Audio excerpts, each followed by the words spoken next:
a contract in Dotloop. Once you open your Dotloop up, first thing you want to do is go to create a loop. Here's where you want to name it, and you want to always name it the property address. So I'm going to use 8321 Gardenia. You will see eventually it will pop up, and once you see it pop up, you can click on it. Select your template. This is going to be a regular offer, so residential offer contract package. Create your loop.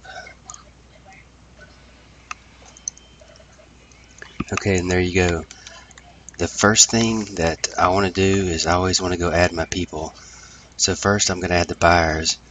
These particular buyers don't have an email address. They're going to be signing in person, but I want to go ahead and fill it out with all the information I have. So I'm going to put the husband. Also, each person signing is going to have their own account, so they'll need their own email address. Role is going to be buyer. That's all I need for him right now. Then I'm going to add the wife, and that's Dawn.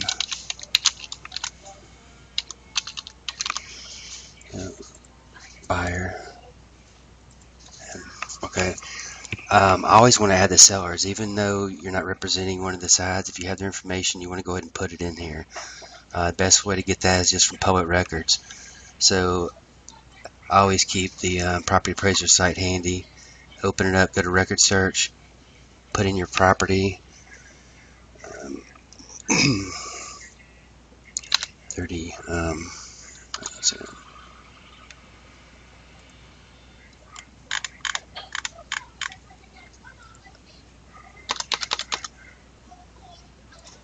If you can't find it, keep it generic. Don't put street, road off the end. Keep it generic. It's a lot easier for it to find. If you have to, just put in the 4 digits until you can find it. Okay, so I got 2 sellers here. So first of all, the husband, I'm going to copy and paste. Add these as my sellers. So the seller, add full name. And I want to take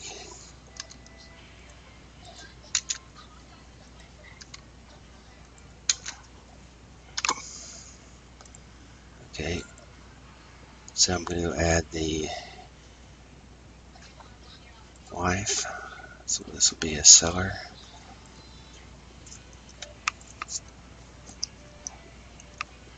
You know, you can do Control C, then put it in here, get Control V, or you can just do it the easy way. Okay, got the names right, seller. I'll add emails later. When I add the email, I'm also going to click and send them the intro email address. Okay, so there I have my sellers and buyers both in. Next thing I want to do is I'm going to be up here at the top. I want to go ahead and flag my loop. This is a pre-offer. The next thing you want to do is you want to go and put in your details. This is where you want to make sure you get your parcel ID and your legal description, because the more information you have on this page, the more it's going to implement throughout the loops and whatever documents you use. It's going to auto-populate them with this info. So the more you can put in here, the better. So your reference number right here on your county property appraiser site is your parcel ID number. You just copy and paste it in there. The same for the legal. The legal description is right here. Be sure you get all of it. Sometimes it's too big and they have another link. You want to make sure you get it all. If you can't fit it, you want to put it on an addendum. I want to go ahead and save that so I don't want to lose anything. Like I said before, the more info you have, the more it's going to fill out. So another thing is you always want to make sure that this is checked. Use property address. That way you use the actual address. This is my naming format for the company, so no customs. Always use the property address as your link here. Okay, so let's just say we had a purchase price. Say it was $65. How you type it is exactly how it's going to show up. So earnest money was $1,000. Say it's held by Anchor Title. You don't need any of that. closing date, if you have it, let's say it's going to be the end of November. So the offer date's Monday, and expiration will be, give them 2 days. Hit save. Now you've got your loop built.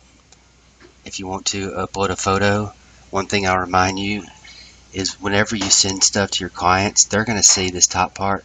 They'll see a photo if you put it. I like to put them on mine. You know, it just makes it look better. So you want to go back to the loop. So you've got everything ready to start building. Now, I'm not going to need all these forms, but which ones I do need for sure. This house was built prior to 78, so I'm going to need a lead-based paint. I don't need a condo, so there's no HOA. I don't need that. They're not doing VA financing, so I don't need that. It's nowhere near an airport zone. I've already checked. I don't need that. So here's what you can do to get rid of them. Just archive them. Remember, this system's not going to let you delete anything. All you can do is archive it, so it disappears, but it's never fully gone. Because if you need to find your stuff, all you've got to do is go back up here and search on your front page and put in archive, and it's going to pull up all those files and everything else. But it just cleans it up, so whatever you want to use. So I'm going to fill out my contract first real quick. So you got to open this up. It's going to show you everything once again. If there's something you're missing, add it in here now. Hit autofill. And it's going to go through and put everything where it can. It's going to fill in most of the information. It'll save you a lot of time. But I want to show you how to make it look really nice and professional. If you just click on the top bar up here anywhere, it doesn't matter where, go up here and click in the middle, align center, click on the B for bold, then change your text color to blue. See how it highlights that? It really sticks out. So like I said, just click on it or tab down, align, bold, then blue. If you want to, you can just tab. You don't have to put all of them. Like it's gaming kind of here, or you can just get in the habit. Unfortunately, it won't do this automatically for you. You've got to do it each time. And you can do it backwards, doesn't matter.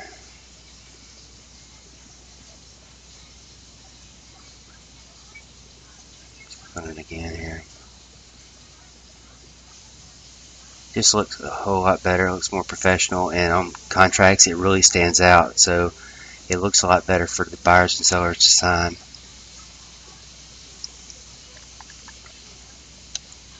Just click on it, same thing here. Make these numbers really stand out and look good.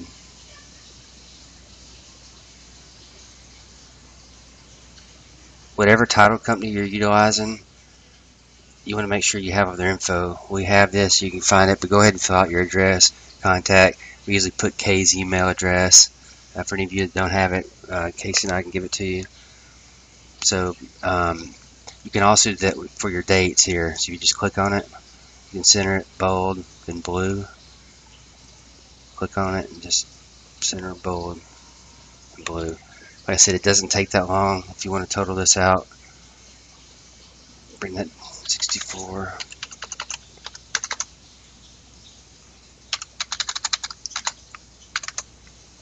Same thing. You just highlight anywhere in here.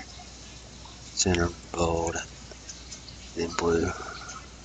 That's the bold. It's very simple. There's all your dates. This one didn't get bold in the middle. It's got a signature. Just go through it. Now, a lot of this I've already default for you. Anywhere I could. May not assign. There's no reason you're hardly ever going to have this checked differently. So default it to may not assign contract. Here's where we're going to put in your finance. You're paying cash. Click here. If it's something else, click here and say what it is. I don't care if you put in this information. Most people don't. Some do. It's kind of up to you. Here's where you want to watch and be careful, depending on if you're working with a buyer or seller. But if these are left blank, then it reverts to 1.5%, and that's of the purchase price, whatever the contract price is. So this can get very, very expensive or high. If you're representing the seller, you always want to limit this. I can't think of a reason in the world why you would leave this to 1.5. Even if you know it's in mint condition, brand new, this should be limited. Generally, 500, 250, something like that is generally what I do. So we'll say on this contract it'll be 500.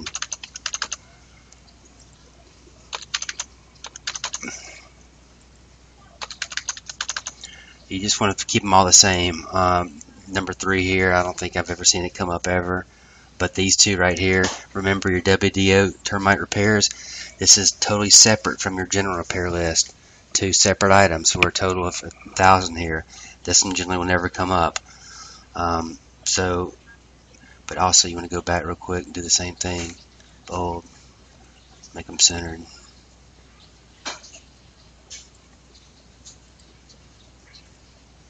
You've got to watch this on contracts. I see this get a lot of people, but you always want to limit this. Nothing there is important. A good time to save it too right now, so I don't want to lose what I have. Here's where you're going to say who's going to be paying the settlement closing fee and charges. Who's handling the closing? Seller click here, buyer click here. This might one never comes into. Pay attention to your survey right here. The buyer's expense, unless it's negotiated. So the buyer, it's typical buyer's expense unless it's negotiated differently. Home warranty. Whenever you can, put these on there. It saves a lot of headaches. Trust me, in the long run, for 1 year the home's covered. You're not going to hear about it, nor the seller's going to hear about it. The peace of mind is great, and it's well worth the $450 or $500, whatever you can negotiate. But I also always try to negotiate this if possible, if it's a retail buyer. This one's already default for you right here. Nothing else on that page.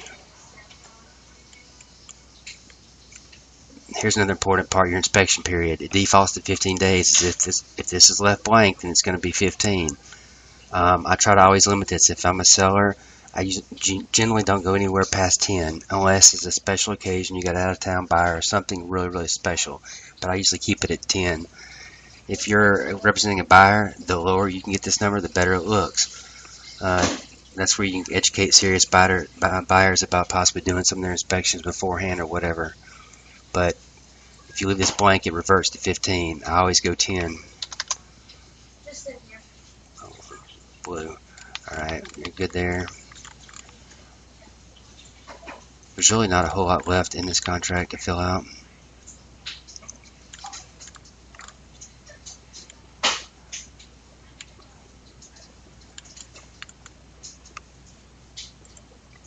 Okay, when you get to the next to last page here, your addendum and additional terms.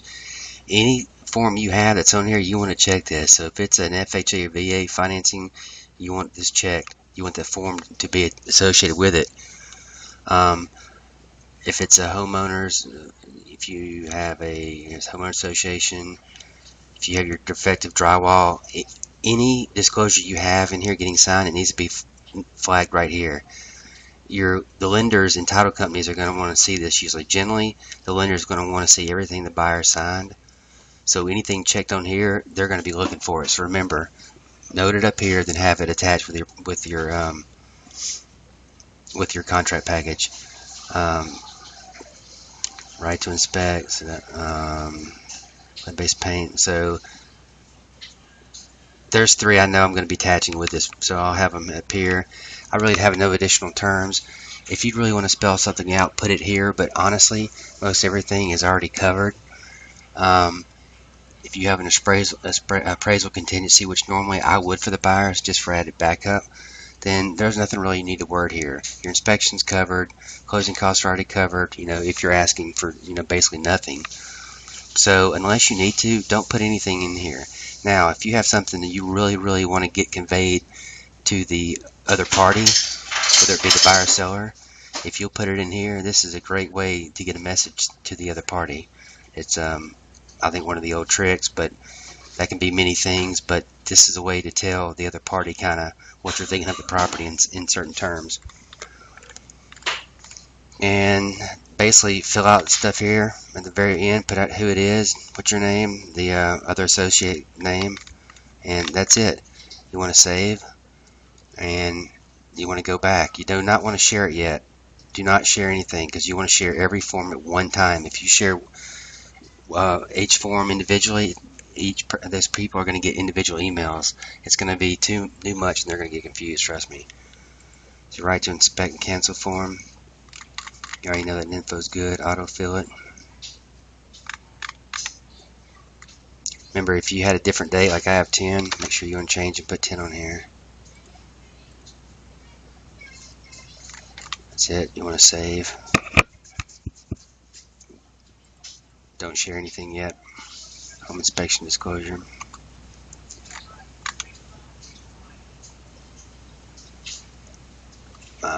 Buyer broker. Say this was. Say it's the agency.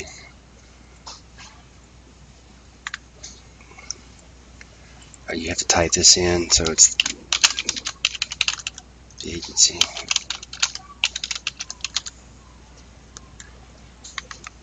This is what I want to point out. If the buyers choose not to have a home inspection, they better check it right here. This is something that will come back, so I always say you're acknowledging that you're going to have one. Unless you're serious, then you're going to put no, and they're going to sign it and know exactly what this form is. This will come back. Trust me, I've seen it numerous times. So don't share this one. Just keep going down the line. Next is the buyer disclosure statement. Okay, real quick, you need to go put in the buyer signature. Here's all you have to do. Go to add signature. Click there, assign it to the buyer, Joseph. Do the same thing, add signature. Assign field, done. Now you can also adjust these. See, you can adjust them. And you can move them around.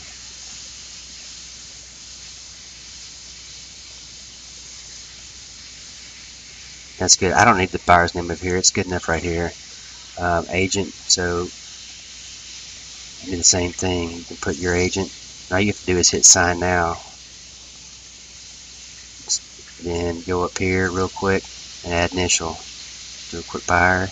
You can shrink that a little bit. Sign field. Add initial.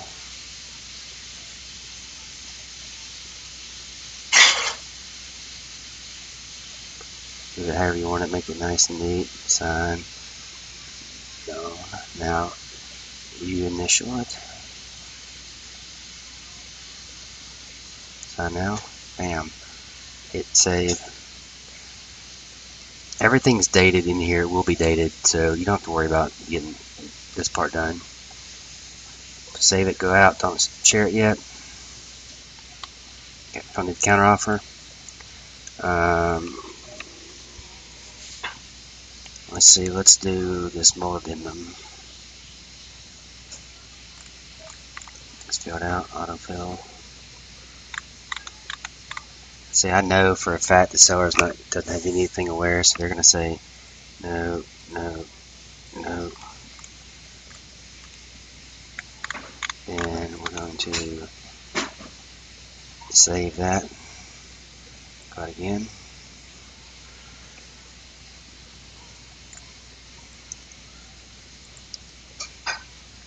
Alright, the lead-based paint.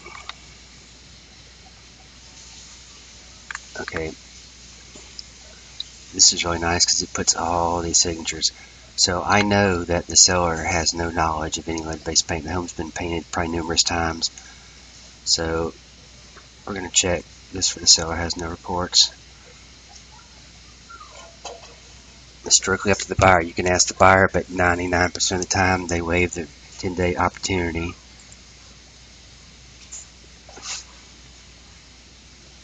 Or you can check receive the 10-day opportunity. Doesn't matter.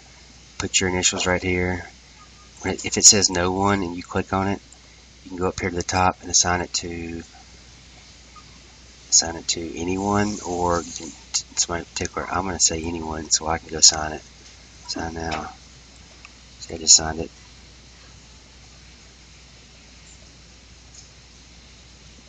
So the listing licensee is me. So when it says no one, if you click on it, you can go up here and you can put anyone. Then I could sign it.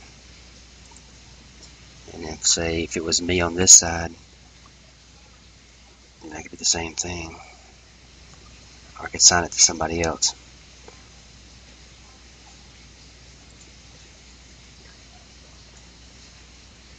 Okay, so you've got all that ready. All you do is hit save, go back out of this. So far you've got all these forms ready to go.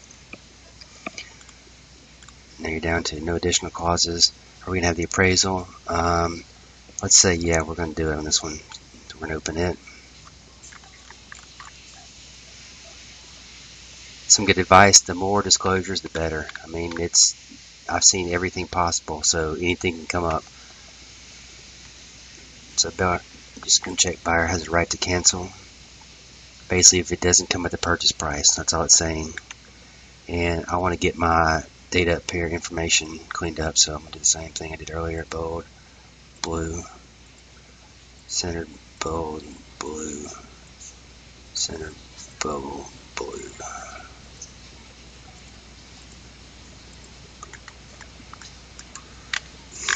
That's it. I'm going to save that. Not share it. Okay, down here to this would be an FHA loan, let's say, so we're going to have that filled out.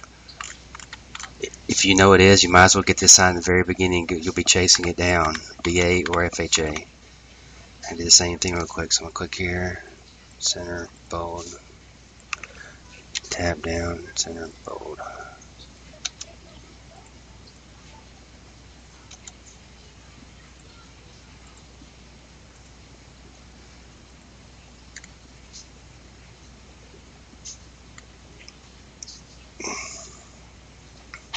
We just leave this blank up to 250.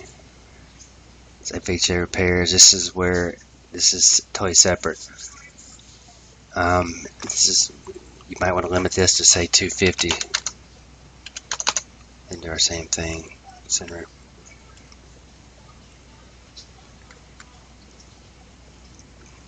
Okay, the listing has to sign it, so I'm going to go back here. Hit anyone, then I can sign it. And here's where you would assign it to whoever the other agent is, right here. Hit save.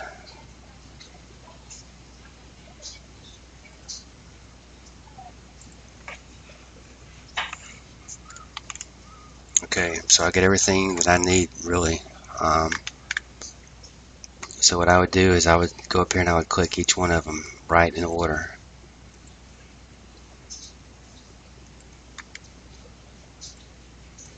Then hit share up here at the top. It's going to share every one of these. It's going to show you also how many fields have assigned.